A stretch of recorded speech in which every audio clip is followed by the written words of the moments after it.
very central. Very central. Yeah. One, two.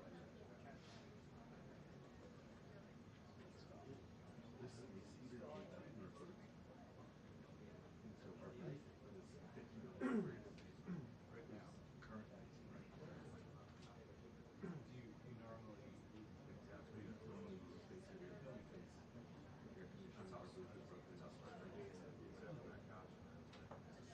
I'm not a scientist. It sounds unusual. Yeah. People keep signs of booth in there, which is kind of what's happening. It's one solid temperature. It is one solid temperature. But I was in there the other day, it was so cold. And I turned our space heater on. A puff of smoke came out. I'm serious. And then it died. And I was like, I think you're supposed to be sitting there. I'm like 18, 14.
Good afternoon, everyone.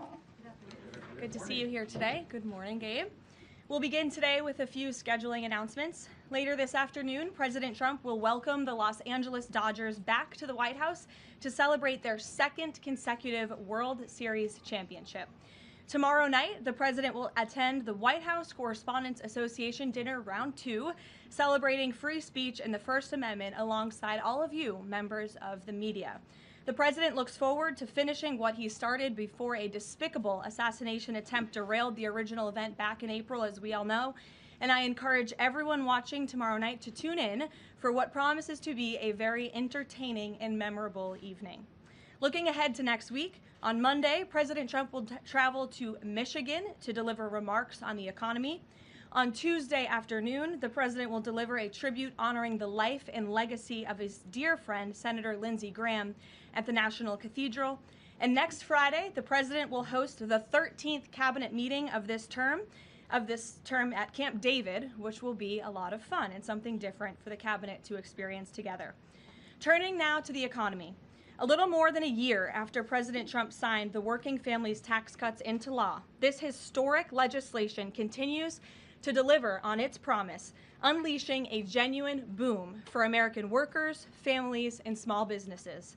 The numbers speak for themselves. This was the biggest tax refund season in American history, with the average refund exceeding $3,400, an 11% increase over the last year. American families and workers claimed $82 billion in direct tax relief, and 97% of filers received a tax cut. More than 29 million workers claimed no tax on overtime.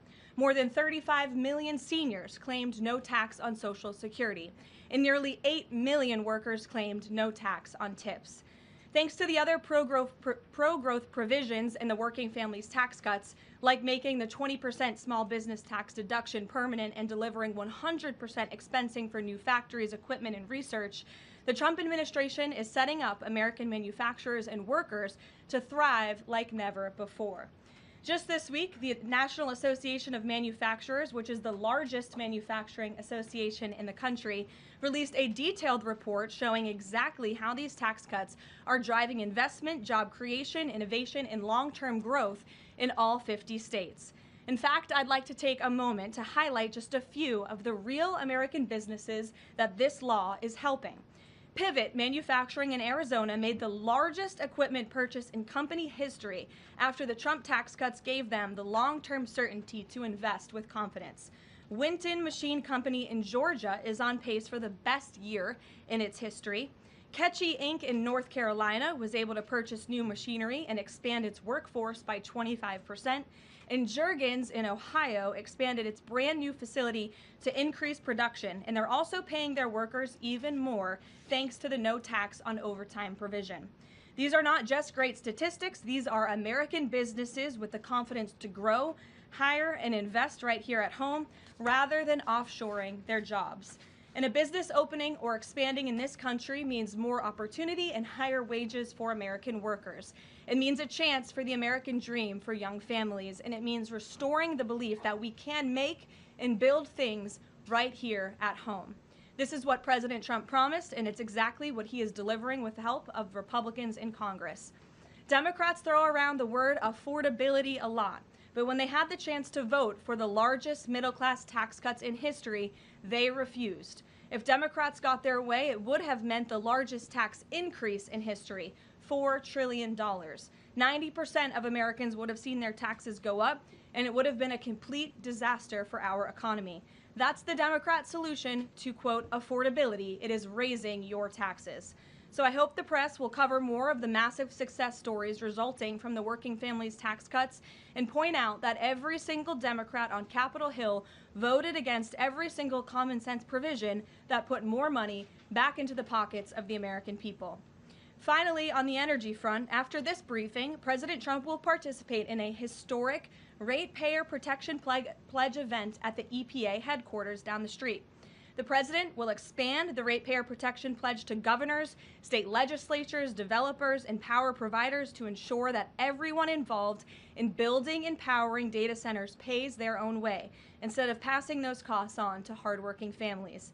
The president will be joined by Energy Secretary Chris Wright, EPA Administrator Lee Zeldin, and several governors who have already signed on to this pledge. And it has already proven to be remarkably successful.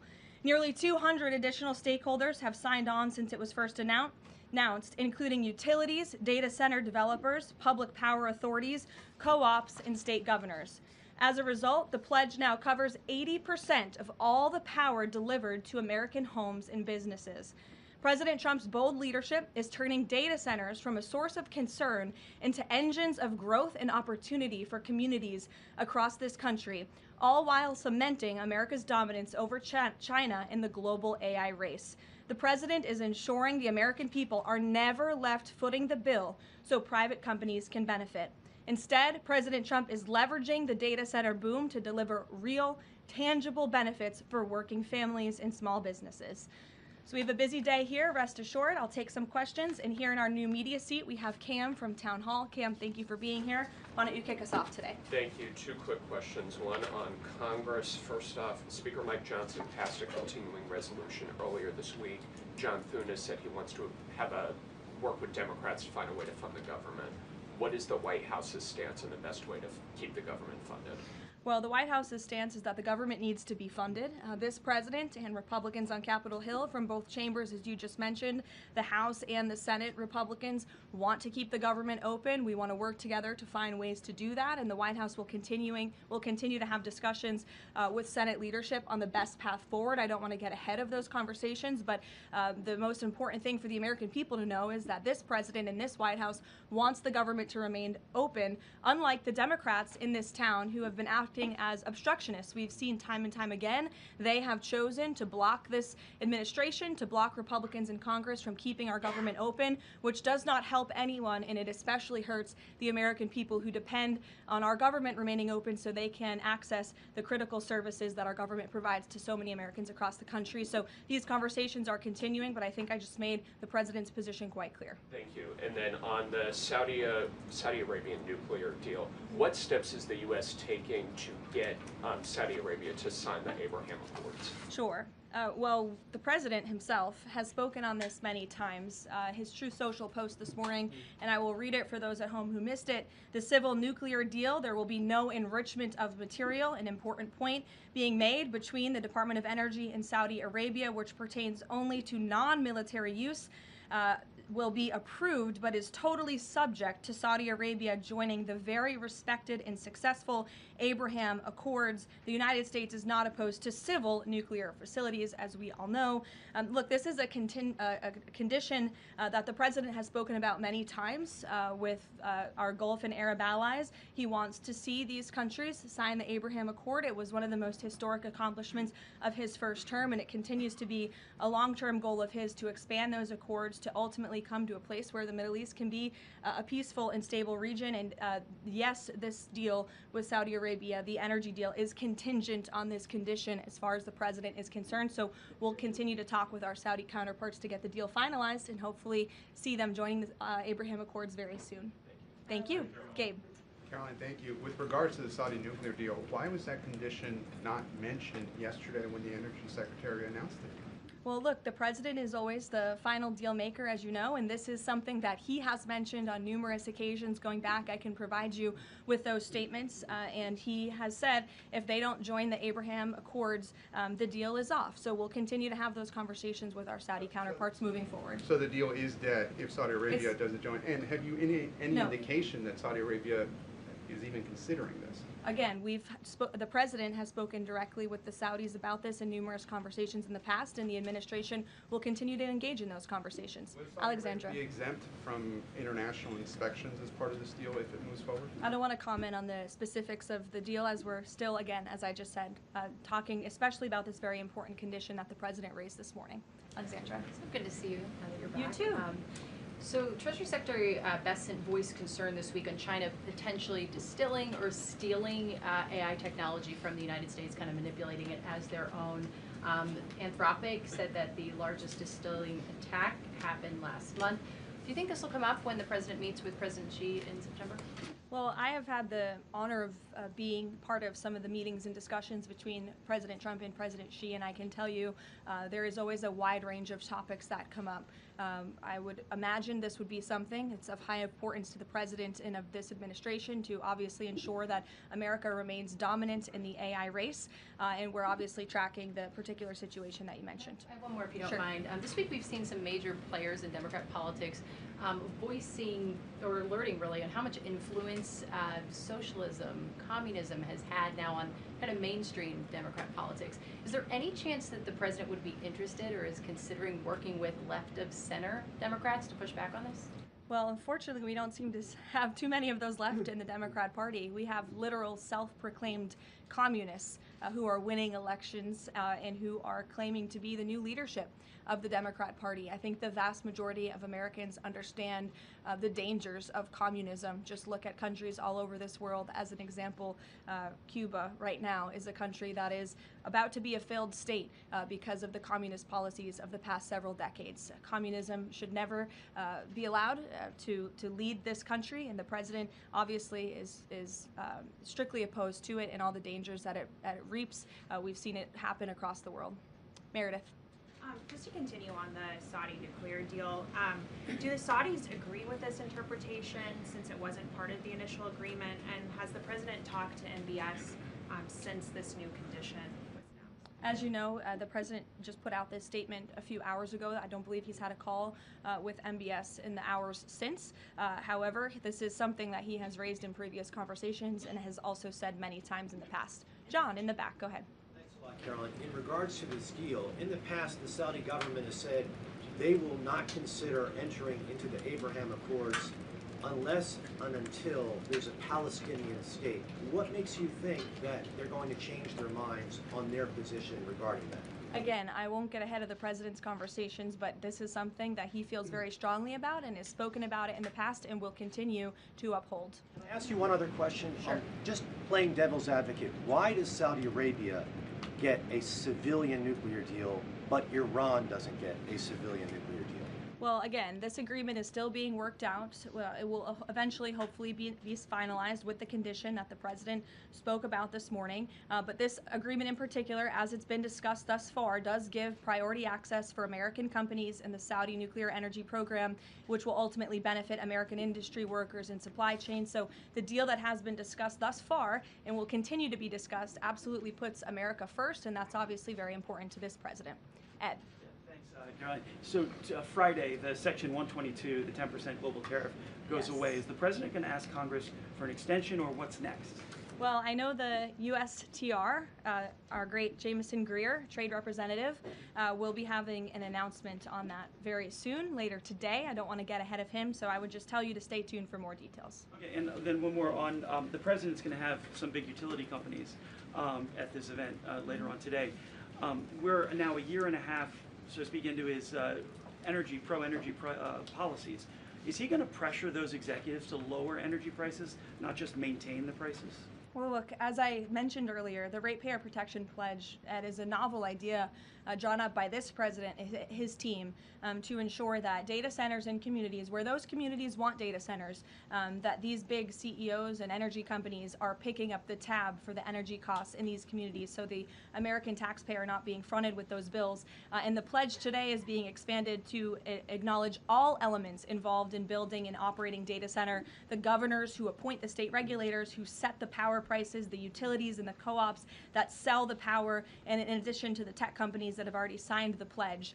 So you'll continue to hear more about that from the president in a few hours at 2:30 when he goes over to the EPA. Sophia. Have you spoken to the president about what he wants to do about Chinese AI models if they are found to have stolen American IP? Does he want to sanction them? Or what actions can be taken without undermining broader U.S.-China trade talks or cutting off American startups that are increasingly reliant on them? Sure. Well, I won't get ahead of the president on any potential actions, but obviously these conversations are taking place, and again, they're of the utmost importance, not just for our national security, but to ensure America remains dominant in this space. Stephen. Thank you, Caroline. Two questions. Has President Trump spoken with FIFA President Gianni Infantino about his interest in nominating him for UN Secretary General, and can you explain his interest there? And secondly, just a minor point of clarification on the Saudi nuclear deal. Did Prime Minister Netanyahu request this provision? Not to my knowledge, no. Again, as I told you, this was an idea the president has long had. It was the president and his team in the first term that began and signed the Abraham Accords with several countries in the region, between those countries and Israel. And the president obviously wants to expand on that historic accomplishment from his first term. To your first question about Gianni Infantino, I don't know if he and the president have discussed that. I haven't been present for all their conversations. I know they speak quite frequently, and the president has a lot of respect for Gianni and what he has done with FIFA. As we all just saw, the World Cup was a tremendous success here at home. It not only was hugely beneficial to our businesses and our local economies across the country, but I think it showed that America is the greatest country on earth, and the president is grateful to Gianni for all of the efforts that he had to make that dream a reality here in the United States. Danny. Thanks, Caroline.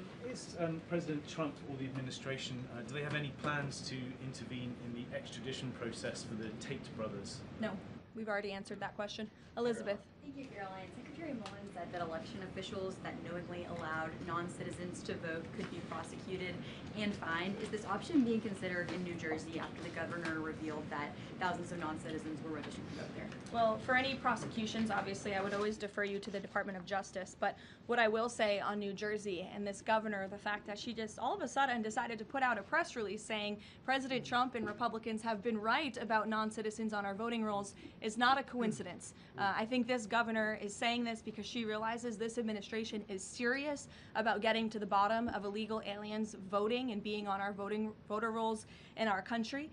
The Secretary of Homeland Security, as you know, sent a letter to several states, including New Jersey, requesting that non-citizens that are on their voter rolls need to be reported to DHS and need to be removed from those voter rolls. So that's why all of a sudden she is speaking truth about the fact that this does take place in states across the country. It is completely unacceptable to have non-citizens on American voter rolls voting in U.S. elections. And she says it's 6,600. We suspect it's a heck of a lot more, not just in New Jersey, but in states across the country. The president is hell-bent on getting to the bottom of this, and it's also why we need to pass the Save America Act to ensure that only U.S. citizens are voting in U.S. elections. And I understand the House had a great accomplishment yesterday with passing the budget resolution, which has as much of the Save America Act as possible, and we encourage the Senate to move forward with passing that resolution into law so the president can sign it into law by the August recess. It's of the utmost importance to this president, but also to the American people who support this bill overwhelmingly. Mary in the back. Thank you, Caroline. Two questions, one on Sophia Cunningham and then on self-driving cars. Sure. Sophia Cunningham in the WNBA has been attacked as a MAGA Barbie for saying it's common sense for men to not be in women's sports and locker rooms. Is the president following this story, and has he reached out to her? I don't believe he has reached out to her. I know he is following the story. As you know, this is something the president feels strongly about as well, and the American people do too, that men should not be playing in women's sports. It's completely ludicrous that anyone could support that. It's even more ludicrous that you do have Sophia Cunningham, a female athlete herself, very accomplished in her own right, coming forth and speaking that truth that men shouldn't play in women's sports. We want to protect women and girls, and the backlash she is receiving from Democrats and left-wing figures across the country is astonishing. They are clearly very out of touch with the American public on this issue, which again is an 80-20 issue. It's common sense. It's rooted in basic biological fact that men should not be competing against women on playing fields across the country. Thank you. And then really quick on Sure. self-driving cars. There's legislation right now to ban China's self-driving car technology from U.S. roads. Does the White House have a position on this? And broadly, how does the president feel about self-driving cars himself? Well, you know, the president did have a red Tesla here at the White House for quite some time, so he's a supporter of them. I know he's purchased some self-driving cars for his family members, his grandchildren, so I think he supports them and Americans who want to drive them. But with that said, I don't know about the specific legislation. I will check in with our Legislative Affairs Office and we'll get you a statement on that. Reagan. One question for you on Thune and then one on Darlene Graham. The president seemed yesterday frustrated with Leader Thune when he was speaking in Georgia. Is his patience running out with Leader Thune? And then The president recently endorsed Darlene Graham right after her appointment to Senate. What caused him to endorse her so quickly?